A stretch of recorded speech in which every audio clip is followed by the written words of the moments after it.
Y a través de pipas, las autoridades van a brindar apoyo a aquellas personas que se han quedado sin agua por la falta de suministro. Veamos, esta es la información.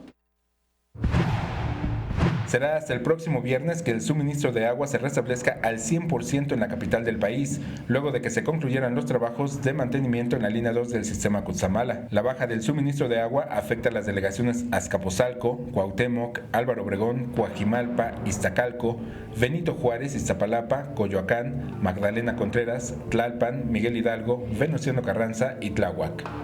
Los vecinos de Iztapalapa se han visto en la necesidad de comprar agua embotellada para sus necesidades básicas. Hasta 50 pesos al día. 50 pesos al día. Porque en casa somos 20, imagínense, y a veces hasta más.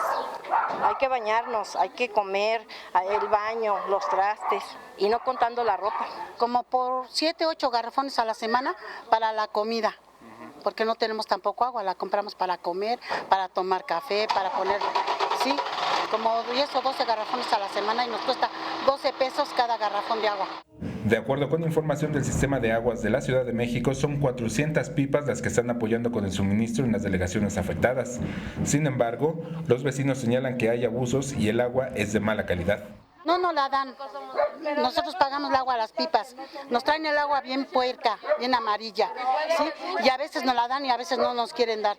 Será cuando se termine el llenado del acueducto y tanques de almacenamiento y la estabilización de 5,000 kilómetros de tuberías que empiecen las mejoras en el suministro de agua.